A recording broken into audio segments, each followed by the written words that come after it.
My heartfelt appreciation also goes to DAD and the University of Hildesheim for their dedicated partnership.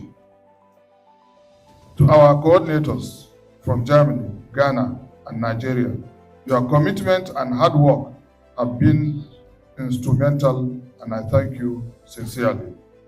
I am confident that our collective efforts have laid a solid foundation that will inspire continued collaborations, innovation, and cultural sustainability research.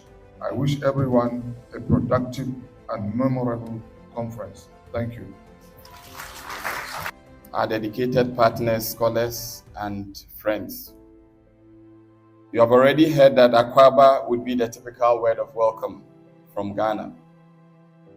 Today we gather not to mark an end, but to celebrate the culmination of a decade-long journey of shared purpose and intellectual discovery. As the Ghana Country Director, it is my distinct honor to reflect on this remarkable research collaboration, unified under the vital theme, performing sustainability, cultures and development in West Africa. So actually it was for me then a personal obligation to be here and also see what the University of Hildesheim is doing in Nigeria and how things are progressing. And I'm very happy that this 10-year-old cooperation between the universities has come now to a successful close. The other area is, of course, we have one of our most successful cooperations with Nigeria is the cooperation in the academic and in the university field. Nigeria in Africa is our champion what university cooperation and scholarships is concerned. More than 1,000 students from Nigeria receive scholarships every year from Germany, from the German Academic Exchange Service. It's the motivation that they develop other programs, new programs, which then will continue and will deepen and strengthen German and Nigerian academic partnerships. Thank you very much.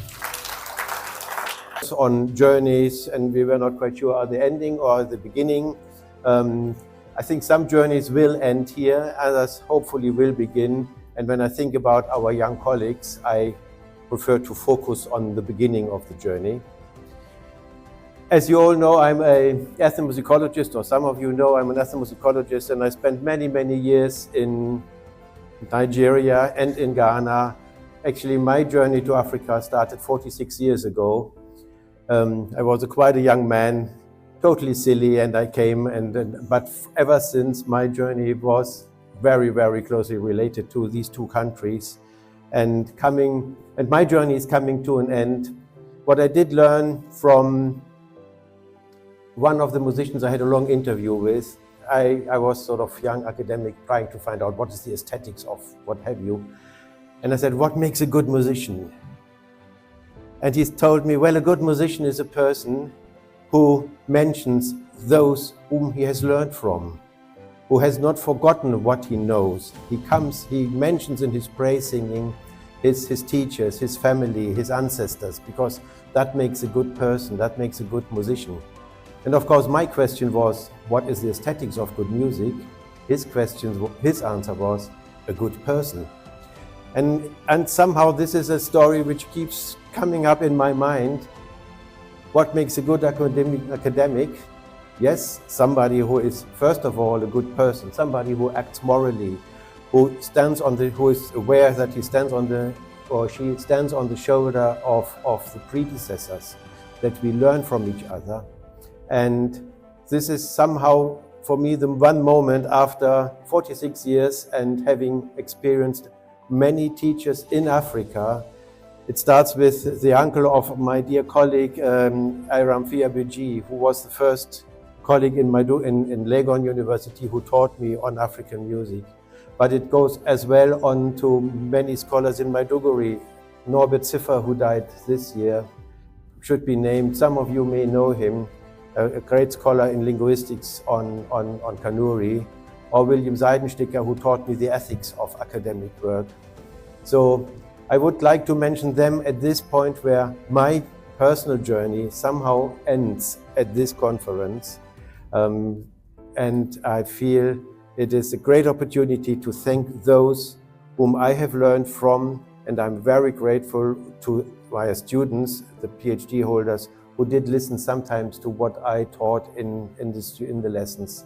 So I hand over the torch to you, and I hope that not just the academic intellectual challenge which we provided, but as well the moral challenge which is actually carrying our intellectual endeavor, that all of that somehow, a little bit of that may continue to be somehow the guiding light in your future work. So thank you to those who are not with us, who have long parted, but thank you to those who will come and will be still active when I'm not there anymore. So I learned a lot, and I hope I gave a little bit back. Thank you to all of you, and I hope we will enjoy the journey, and I hope we will meet one day, God knows where. Take care. West. We need to continue mainstreaming culture into our national planning, expand creative infrastructure like museums and innovation hubs, deepen public-private partnerships, and teach cultural literacy in our schools. Culture should never again be an afterthought.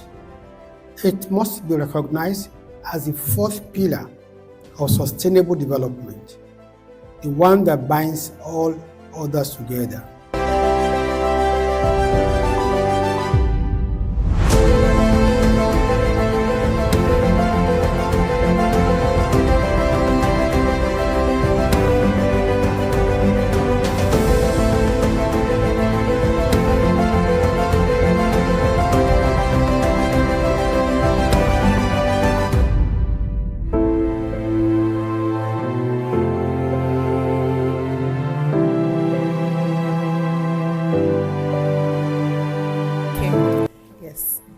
My 3-month stay in Germany was an amazing experience, and the fact that I had to experience the German culture and then pair it with my culture was quite an interesting journey for me, because I had to learn to navigate between both cultures, respecting my culture at the same time respecting the German culture.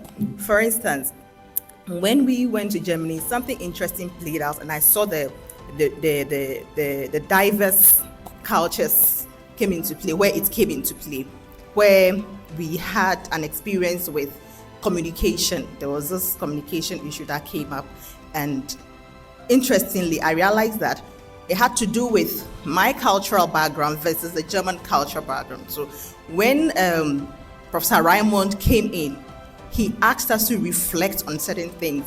What would you do differently aside, let's say, when you are in that person's position?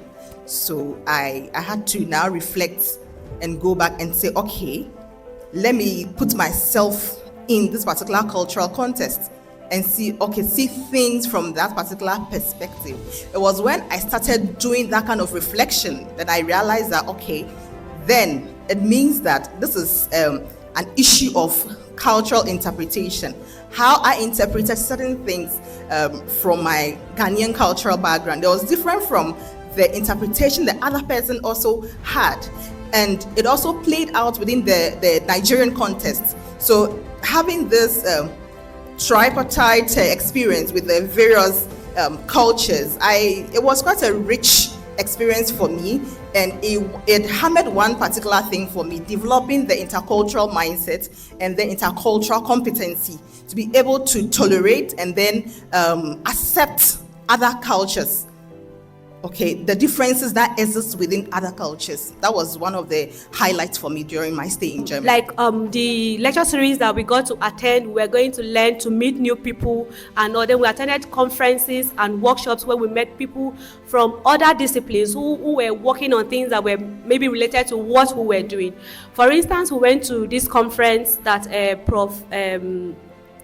Sasha Kagan organized, and we met this lady, myself and Ali, who were discussing with her. She's from the US, and she was so interested in our work. and she was like, please, I want to read your works. So we exchanged contacts and we sent our works to her. And then also we through the networks that we had, one of them being Prof. Cecilia, she made about 6 of us here go lecture her students about cultural sustainability and how it relates to, youth engagement. So each of us taking from our project how to explain to the students our own context, how youth engagement happens within our own various contexts. That was very interesting too, because back home here in Nigeria, the way we teach students is not the way that it happens there. So it was another learning opportunity. It was very engaging because the first week we arrived, I received an email from someone I don't know. At the end, he wrote Mitch. He said, I want you and Jason to come and lecture my students on your research. So I said, I thought I will have enough time to write here, but they have started engaging us. So it was very engaging, but we learned a lot. I also learned a lot from my supervisor. We learned a lot from the lecture on philosophizing Africa and so many other things. So the experience was nice, and I wish everyone will have such experience. The first day, it was quite frustrating for me because the city where the conference was held was about 2.5 hours drive. So I struggled a bit, but I settled the following day and I enjoyed the conference. The conference was about children's literature, borders, and I had a chance to interact with people within language, people even from Germany and many parts across the world. Put a smile on your face, it's not a passport. Yeah.